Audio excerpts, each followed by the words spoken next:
नमस्कार साथियों, स्वागत है आपका संप्रेषण विद एसएस में। मैं हूं आपका दोस्त डॉक्टर एस एस त्रिपाठी।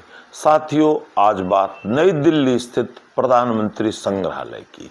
वही प्रधानमंत्री संग्रहालय जो तीन मूर्ति हाइफा चौक पर स्थित है। साथियों, यही एक भव्य शानदार संग्रहालय है जहां पर देखने, जानने, सुनने को बहुत कुछ है।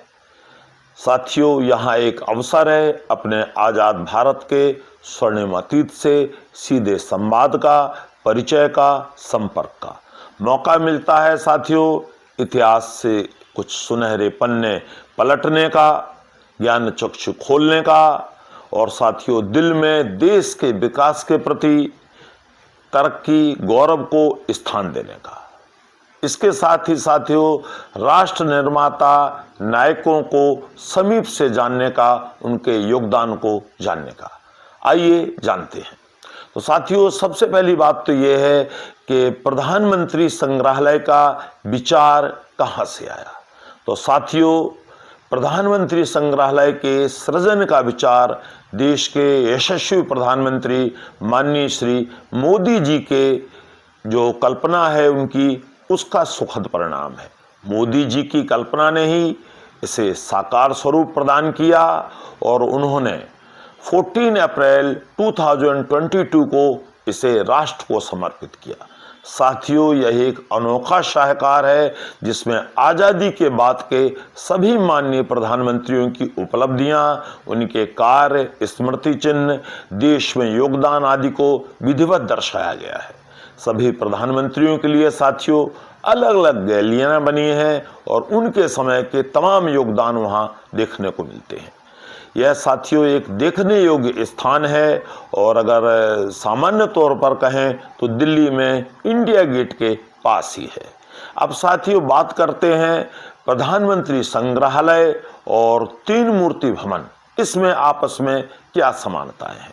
तो साथियों, प्रधानमंत्री संग्रहालय जो बना है वह दिल्ली में तीन मूर्ति हाइफा चौक के समीप ही बना है। तीन मूर्ति चौक प्रथम विश्व युद्ध में शहीद हुए हमारे तमाम सैनिकों को समर्पित है।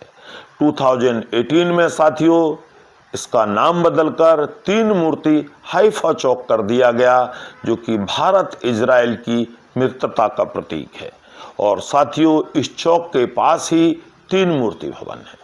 अब साथियों जानते हैं तीन मूर्ति भवन के बारे में। जो साथियों तीन मूर्ति भवन है वह एक ऐतिहासिक शाहकार है जिसका निर्माण 1930 में हुआ था। यह British commander in chief of India के निवास के लिए बनाया गया था।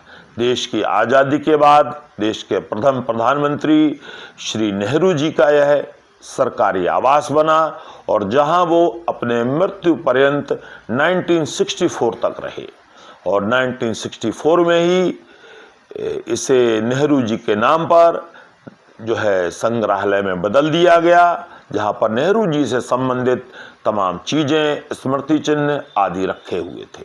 और 2022 में साथियों इसे विस्तार देकर और बेहतर बनाया गया। इसमें कई नए निर्माण किए गए और नेहरू जी के साथ साथ साथियों अब इसमें देश के सभी प्रधानमंत्रियों के योगदान, स्मृतियां और तमाम चीजें जोड़कर इसे और अधिक प्रासंगिक और महत्वपूर्ण बनाया गया।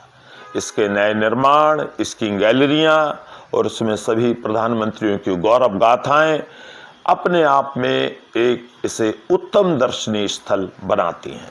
अब साथियों ये बात उठती है कि यहाँ क्या क्या खास है जो देखने योग्य है। तो साथियों यह देश में अपने तरह का एक पहला संग्रहालय है जहाँ पर आप देश के सभी प्रधानमंत्रियों से जुड़ी जानकारियाँ पा सकते हैं।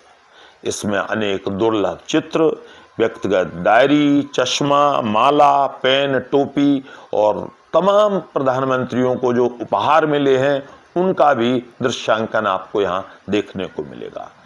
देश में अंतर्राष्ट्रीय स्तर का संस्थान है। विभिन्न प्रधानमंत्रियों की तमाम ऑडियो वीडियो क्लिप्स आप यहाँ सुन सकते हैं, देख सकते हैं और यहाँ पर हजारों जो दर्शनार्थी साथियों रोज आते हैं। यहाँ पर रोज शाम को लाइट एंड शो प्रोग्राम होता है, पर्याप्त स्थान है, बढ़िया पार्किंग है, तमाम ऐतिहासिक, राजनीतिक, सामाजिक, व्यक्तिगत जानकारियाँ यहाँ उपलब्ध हैं। अगर कुल मिलाकर कहें साथियों तो यह तमाम चीज़ों को समेटने वाला एक शानदार संग्रहालय है। यह सोमवार के अतिरिक्त सप्ताह के सभी दिनों में खुलता है। यहाँ पर 50 से लेकर 100 तक दिवस और आयु के अनुसार टिकट हैं और सुबह जो है 10 बजे से लेकर शाम के 6 बजे तक खुलता है। तो साथियों बताइए आप कब आ रहे हैं। हमारे प्रधानमंत्री जो हुए हैं आज़ादी के बाद से अब तक, उनसे सीधे संवाद करने का, जुड़ने का। जल्दी ही मिलते हैं फिर किसी नए कंटेंट के साथ। जय हिंद।